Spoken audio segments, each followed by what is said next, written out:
बिस्मिल्लाहिर्रहमानिर्रहीम। अस्सलाम वालेकुम नाज़रीन। आज 19 मई हम बात करेंगे शहबाज शरीफ की जो दरख्वास्त थी उस पर लाहौर हाई कोर्ट में आज बड़ी अहम समाअत हुई और ऐसा लगा कि शहबाज शरीफ को जो है वो आज मुंह की खाना पड़ी है, क्योंकि लाहौर हाई कोर्ट जिनको वो अपने घर की अदालत समझते रहे हैं, अब लगता है कि उन्होंने भी जो अपने हाथ है वो पीछे कर लिए हैं और अब लाहौर हाई कोर्ट इस पोजीशन में नहीं है कि शरीफ ख़ानदान को मज़ीद कोई रिलीफ जो है वो मुहैया कर सके। आज की समाअत जो है वो जस्टिस अली बाकर नशवी साहब की अदालत में होती है और आज़म नज़ीर तारड़ साहब, अमजद परवेज़ साहब और अता तारड़ साहब जो है वो अदालत में पहुंचते हैं। सबसे पहले जो है वो बहस की शुरुआत एज़ यूजुअल आज़म नज़ीर तारड़ साहब की तरफ से होती है और अदालत ने जो है वो उनसे 3 सवालात पूछे थे और 3 सवालात सरकारी वकील से पूछे अदालत ने। तीनों की जो है वो मैं आपको अलग अलग तफसीलात बताऊंगी कि जो 3 सवालात नून लीगी जो वकील हैं उनसे पूछे गए वो क्या थे। पहला सवाल जो अदालत ने इनसे पूछा कि जब नाम ECL में डाल दिया जाए तो क्या इसके बाद इंटरिम ऑर्डर पर अमल दरामद हो सकता है तो कैसे हो सकता है कि जब नाम जो है वो ECL में मौजूद हो। दूसरा सवाल अदालत ने इनसे पूछा कि जब इस इंटरिम ऑर्डर को सुप्रीम कोर्ट ऑफ पाकिस्तान में चैलेंज किया जाता है तो क्या इसके बाद आपकी दरख्वास्त काबिल समाअत है, क्या वो दरख्वास्त इस काबिल है कि उसको सुना जाए। तीसरा सवाल जो है वो अदालत उनसे पूछती है कि इस इंटरिम ऑर्डर की बुनियाद पर आप अदालत तशरीफ़ तो ले आए हैं, जब इस इंटरिम ऑर्डर को अपील में चैलेंज किया जाता है तो आप कैसे कह सकते हैं कि इस इंटरिम ऑर्डर पर अमल दरामद करवाया जाए। आप अदालत को कैसे कायल कर सकते हैं कि आपका जो इंटरिम ऑर्डर है उस पर अदालत जो है वो अमल दरामद भी करवाए। खैर, जवाबात का सिलसिला शुरू होता है और पहले सवाल के जवाब में जो कि अदालत ने पूछा था कि जब नाम ECL में डाल दिया जाए तो आप इंटरिम ऑर्डर पर अमल दरामद कैसे हो सकता है, तो इस पर जो है वो आज़म नज़ीर तारड़ साहब और अमजद परवेज़ साहब ने अदालत को कहा कि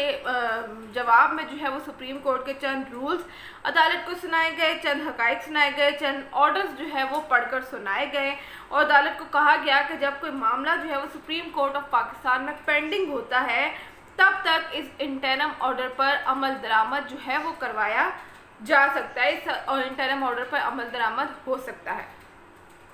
इस पर जो सरकारी वकील हैं वो फ़ौरन इनको टोकते हैं और कहते हैं कि ऐसा तब होता है कि जब केस की समाअत हो गई हो और उस पर आपको रिलीफ ना मिला हो। अभी तो हमने दरख्वास्त जो है वो फ़ाइल की थी सुप्रीम कोर्ट ऑफ पाकिस्तान में और सुप्रीम कोर्ट ऑफ पाकिस्तान का एक बाकायदा जो है वो प्रोसेस है, एक ख़ास प्रोसेस के तहत जो है आपकी जो दरख्वास्त है वो कोर्ट में जो है वो फ़ाइल होती है, उस पर समाअत होती है, तारीख मिलती है और फिर जो है वो उस पर आगे जो है वो समाअत पे समाअत जो है होती है। जो भी उसका ख़ास प्रोसेस है वो उन्होंने लाहौर हाई कोर्ट में बताया और साथ उन्होंने ये भी कहा कि एक ख़ास प्रोसेस के तहत जो है वो हमने तो जैसे ही ये ऑर्डर आया अगले ही दिन जो है वो अपील समाअत के लिए जो अब दरख्वास्त जो है वो हमने दायर कर दी। कि लाहौर हाई कोर्ट थोड़ी ही है कि आप जो है वो एक ही दिन में दरख्वास्त दायर करते हैं, उसी दिन समाअत होती है, उसी दिन आपको रिलीफ भी मिल जाता है। सुप्रीम कोर्ट का जनाब ख़ास प्रोसेस है और उस प्रोसेस को पूरा किए बगैर जो है वो कोई भी दरख्वास्त समाअत के लिए मुकर्रर नहीं हो सकती। अभी तो हमने दरख्वास्त दायर की है, इस पर समाअत होगी और अगर इनको रिलीफ नहीं मिलेगा तो इस पर जो है वो ये अमल दरामद करवा सकते हैं। तो अभी तो हमने सिर्फ दरख्वास्त जो है वो दायर की थी, उन्होंने जो है वो इस तरह से शोर शराबा मचा दिया। फिर दूसरे सवाल पर जो है आ जाते हैं और दूसरा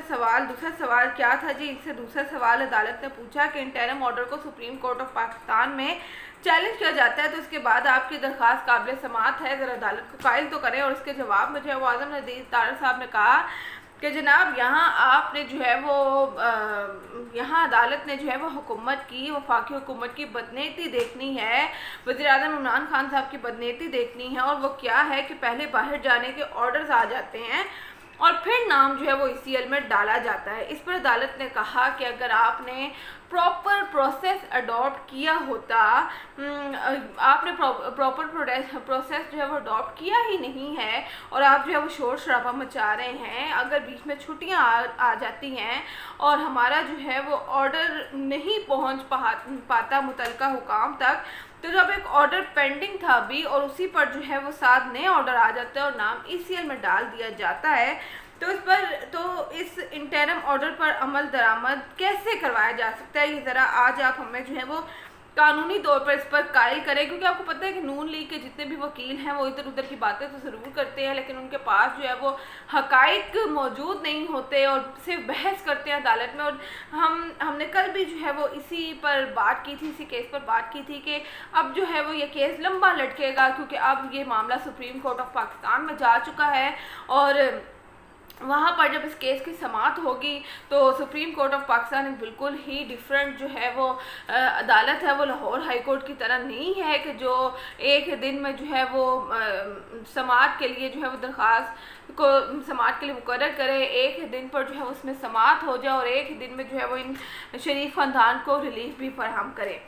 तो आदम नज़ीर तारड़ साहब जो है वो बहस पर बहस करते रहते हैं, अदालत को कायल नहीं कर सकते। जो अदालत ने उनको कहा कि हमें कानूनी तौर पर जो है वो कायल करें और फिर जो है वो बिलाखिर उनको खामोश होना पड़ता है। उसके बाद जो है वो अदालत अपना रुख डिप्टी अटॉर्नी जनरल जो हैं अब राना अब्दुल शकूर साहब उनकी जानिब करती है और राना अब्दुल शकूर साहब को देखकर ऐसे लग रहा था कि वो पहले से तैयार होकर आए हैं, अपना केस उन्होंने प्रिपेयर किया हुआ, बिल्कुल मुतमईन है।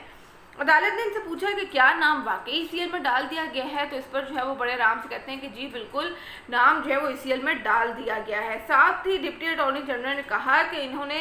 जिस दिन बाहर जाना था ये मुतलका फोरम पर जाने के बजाय ऑर्डर हाथ में लेते हैं, अपना कागज़ जो है वो हाथ में पकड़ते हैं और पहुंच जाते हैं एयरपोर्ट और वहाँ जाकर जो है वो FIA पर चढ़ाई कर देते हैं, जबकि ये मामला उनका था ही नहीं।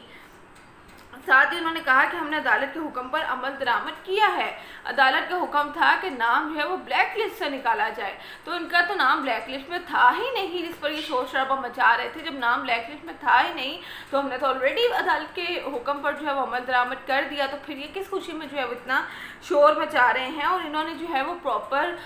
फोरम पर नहीं गई, मुतलका हुकाम तक नहीं गए, इन्होंने बस एक ऑर्डर लिया बाहर जाने की, इनको इजाज़त मिल गई जो अदालत की जानिब से, वो ये लेते हैं, हवा में लहराते हैं और एयरपोर्ट पहुंच जाते हैं। वहाँ जाकर इनको जो है वो पता लगता है कि केस जो है वो भी कुछ और है। अदालत ने जवाब में जो है वो डिप्टी अटॉर्नी जनरल को हुक्म दिया कि आप वफाकी हुकूमत से जो है वो इनको रिटर्न में जवाब दिलवाएं और समाअत जो है वो 26 मई के लिए अदालत ने इसके साथ ही मुलतवी कर दी। ये जो नून लीग के वकील हैं ये चीखते चिल्लाते रहे और ये कहा जाए कि आज इनको लाहौर हाई कोर्ट की जानिब से बड़ा धचका लगा है, क्योंकि ये अपने जो लीडर हैं शहबाज शरीफ साहब उनको रिलीफ दिलवाने में नाकाम रहे। और जैसे कि हमने कल जिक्र किया था कि अब ये केस जो है वो लाहौर हाई कोर्ट के हाथ से निकल चुका है, अब इस पर सिर्फ बहस हो सकती है, अब ये केस लंबा जाएगा। तो जो शहबाज शरीफ के बाहर जाने का मामला है वो अब लटक चुका है। इस हवाले से जो भी अपडेट होगी वो आपके साथ ज़रूर शेयर करूँगी। अब तक के लिए इतना ही, अल्लाह।